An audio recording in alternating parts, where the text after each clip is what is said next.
everyone, we are back again with I Survived the Great Chicago Fire. We have finished the book, and if you haven't listened to the rest of the chapters, make sure you check them out.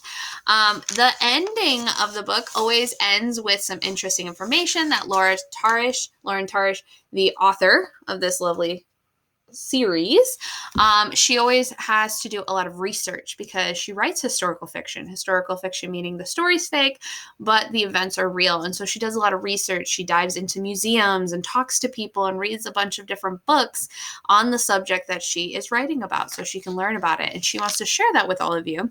So she often feels the need to add a little bit to the end, not only to explain things that she learned in her process, but also to answer some questions that kids have asked her in the past about this book. So with that being said, I'm going to go ahead and read that section right now.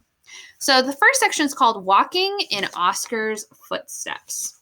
And it says, every I Survived book feels like a special occasion for me, a chance to travel back in time to bring new characters to life. But this book, the 11th in the I Survived series, is unique because the topic was picked by you, my readers. Thousands of I Survived readers participated in an online contest in which you chose one of 3 topics. The winner was the Great Chicago Fire. And now I can tell you a little secret. Don't tell my editor. I wasn't really rooting for the Chicago Fire to win. Of course, I knew it was a terrible disaster, but I worried that it wouldn't be so interesting to write about. Well, I was wrong. And that's what I love about writing this series. Even topics that at first don't fascinate me get a grip on me and pull me in and take over my thoughts. The Chicago Historical Society has collected eyewitness accounts by survivors, and most are available online. There are also some incredible books about the history of Chicago, and I devoured them. I studied old maps and hundreds of photographs and watched documentaries. But the best part of researching my book was visiting Chicago with my family. What a beautiful city. We prowled the streets, staring at some of the most famous skyscrapers in the world. We took a boat ride along the Chicago River, strolled the shores of Lake Michigan, and gorged ourselves on some of the most delicious food I have ever eaten. I was able to imagine the city as Oscar would have seen it in 1871. It wasn't such a pretty place back then. The streets were crowded with buggies and wagons and drays, all pulled by horses. The wooden sidewalks were raised above the streets, so you had to be careful not to tumble off. Hundreds of trains arrived in Chicago every day, more than in any other city in the world. Train tracks ran right across the streets, and grisly collisions between trains, wagons, trains and horses, and trains and people were common. And then there was the smell. I actually spent about a week coming up with that one line in chapter 3, where Oscar compares the smell of Chicago to the smell of 100 skunks in a hot outhouse. I do love a simile. I'm not sure if that's exactly right, and I'm glad I didn't have to smell it for myself. The stench came from the slaughterhouses, the stockyards filled with cattle, and the coal smoke from the factories and hundreds of trains streaming in and out every day. Plus, people didn't take as many baths back then or wash their clothes very often. So you can imagine, or better yet, maybe you shouldn't try. But even in those long ago smelly days, Chicago inspired people with its unique energy and can-do spirit. Many of those who lived in Chicago at the time of the fire were new immigrants, most from Germany, Poland, and Ireland. They had braved long voyages in hopes of finding better lives for their families. It was this spirit that made Chicago into one of the fastest growing cities in the world. And that enabled its people to rebound from the Great Chicago Fire. Just 2 decades after that terrible disaster, Chicago had been completely rebuilt. And this time, it's truly beautiful and better smelling. As with every book in my series, the historical events in the story are all true. My characters are from my imagination, but the situations they face and the details of their lives are inspired by real people I discovered when I did my research. I'm grateful to all of you for leading me to this topic and for sending me on a journey through time that I will never forget. On the following pages are the answers to some questions that might be on your mind and ideas for how you can learn more on your own. Sincerely, Lauren Tarish. The next section is called Questions and Answers about the Great Chicago Fire and more. When did the fire start and how long did it last? Question number 1. The fire began at around 9 p.m. on Sunday, October 8th, 1871. It started in a barn owned by the O'Leary family on DeCoven Street. It spread quickly to the north and east, crossing the river and finally destroying an area of the city 4 miles long and 1 mile wide. The worst of the fires had burned themselves out by late Monday night. Rain that started on Tuesday morning finished the job. Question number 2. What about Miss O'Leary and her cow? The most famous story about the Chicago fire tells how it started. It goes like this. A poor and lazy woman named Catherine O'Leary was in a barn on Sunday night milking the cow she ignored all day. The cow was upset and kicked over a kerosene lamp, and that Mrs. O'Leary had brought to the barn with her to light her way. Whoosh! The fire started and burned much of Chicago to the ground. This story was first printed in Chicago Evening Journal, Extra, on Monday, October 9th, while all the fire still raged. The story spread as quickly as the fire. The only problem with the story was it's probably not true. Catherine O'Leary was a real woman. Her cow was a real cow, and there is no doubt that the fire started in her barn. But most agree that the rest of the story is fiction. Even the man who wrote the newspaper article admitted he made up the part about the cow kicking over the lamp. He was looking for a colorful story to explain how the Great Chicago Fire started, and people were eager to pin the blame on someone, especially poor Miss O'Leary. Here is what is known for sure. Catherine O'Leary and her husband Patrick were hardworking and respectable couple, raising 6 children. Mrs. O'Leary actually had 5 cows and ran a successful business selling the milk to her neighbors. At the time the fire started at around 9 o'clock, the O'Learys were fast asleep. But the truth didn't matter. As Jim Murphy wrote in The Great Fire, gossip hardened into established fact. The O'Learys lost all of their cows in the fire, but it was the gossip that did the most damage.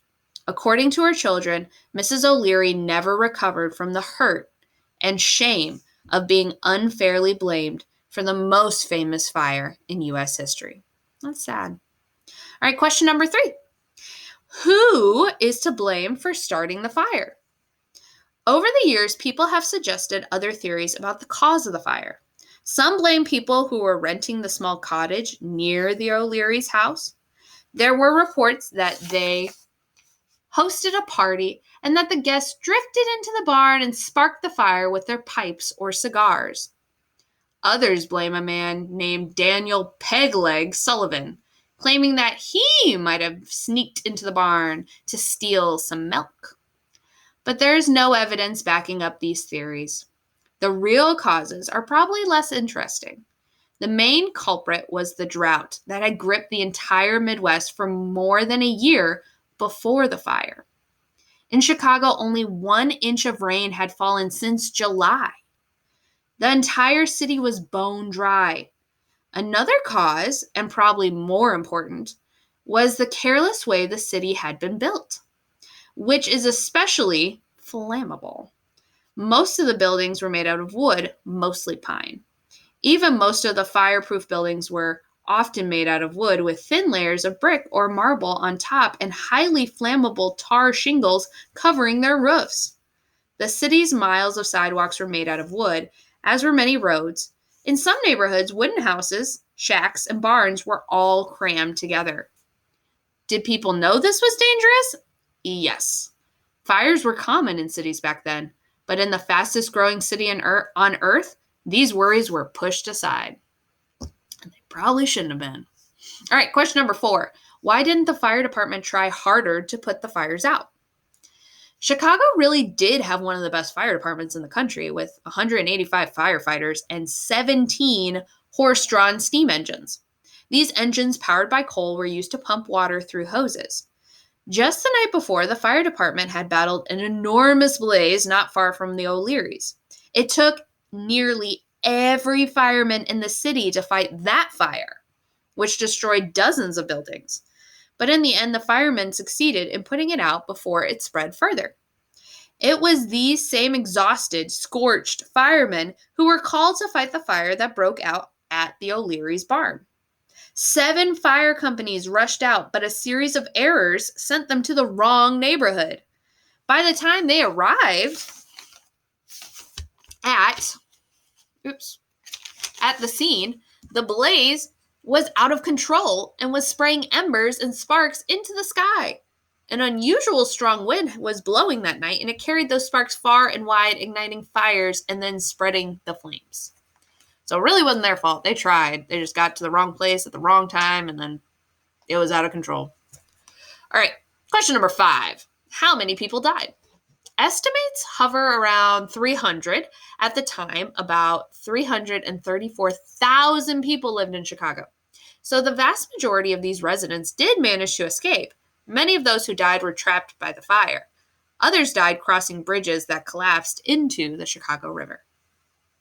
Question number 6. Was the Chicago fire the deadliest in U.S. history? The Great Chicago Fire is remembered because it destroyed 4-mile swath of one of America's most important cities, but it was not the deadliest fire. Amazingly, the deadliest fire in U.S. history happened the very same day as the Great Chicago Fire, about 250 miles north in Prestego, Wisconsin.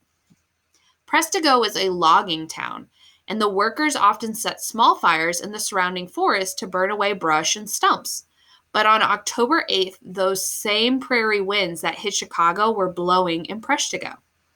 And the small fires turned into a massive forest fire. Nobody knows how many people died in Prestego fire, between 1,500 and 2,500, but the terrible event was overshadowed by Chicago's disaster. It's pretty interesting, right? Like the biggest fire, and we know Chicago's more than theirs. And it happened on the same day. Question number 7. Were there really children living alone like Jenny and Bruno? Sadly, yes. In fact, this is the second I Survived book that features children who are orphans and living on the streets. The other one is I Survived the San Francisco Earthquake of 1906. I think that's the one that's on Scholastic if you guys are choosing to read that. The problem is street children was huge in American cities. Until perhaps the 1930s, many children lost their parents to disease that today are curable, such as cholera and in the influenza, which is the flu. In Jenny and Bruno's day, many children also lost their fathers on the battlefields of Civil War, which ended in 1865. Next question. What happened to people who survived the fire? Of the 334,000 people living in Chicago at that time of the fire, 100,000 lost their homes. Within days of the fire, train cars filled with food, tents, clothes, blankets, and other supplies were pouring into Chicago from all around the country. 10 cities cropped up in Lincoln Park. The city set up food kitchens and handed out wood to people who could build their own shacks where their house once stood. But life was grim and difficult, especially for the poor. Many people lost everything they owned in the fire, and with so many factories and businesses destroyed, many people could not find jobs. But most people in the city were determined to rebuild their lives and their city. By the early 1880s, the city was bustling again. Glorious new buildings replaced the shoddily constructed structures that had burned so quickly in the fire. Strict building laws made the people living there much safer. The last section of this book is called Further Reading and Learning. So if you want to learn more about the Great Chicago Fire, here are some books that Miss Lauren Tarsh used as her research, but you might enjoy them as well. So the first one is The Great Chicago Fire and the Web of Memory. This website, so this is a website you can go to, was created by the Chicago Historical Society and Northwestern University. It features eyewitness accounts of the fire, articles written in the aftermath, photographs, and illustrations from the time of the Great Chicago Fire, and much more. You could spend weeks happily exploring this interactive site, and you can find it at www.greatchicagofire.com. But if you click around on the page, you might find it as well. And then the other one is a book, and this book is a Scholastic book, and it's called The Great Fire by Jim Murphy. In this award-winning book for kids, author Jim Murphy follows a group of survivors of the Chicago Fire to create an almost minute-by-minute account of the event, from the first spark in the O'Leary barn to the city's recovery. And then here is a picture of Miss Lovely Lauren Tarish, who is known for her I Survived books. And that's the end, guys. So hopefully you've enjoyed this journey with me. You've learned lots about the Great Chicago Fire, maybe even more than you knew before, or even more about the city of Chicago back in the 1880s, 1870s when this happened. So with that being said, click around the page, enjoy the story, and continue reading. If you love the I Survived book, I highly suggest them. You can check them out at the library. You can definitely listen to some of them on Epic, and you can read your own on Scholastic. So check it out, guys. Enjoy your reading, and let me know what you thought of this story and what you think of any other stories that you read. Stay tuned. You never know what Miss Lee might be reading next. See you guys.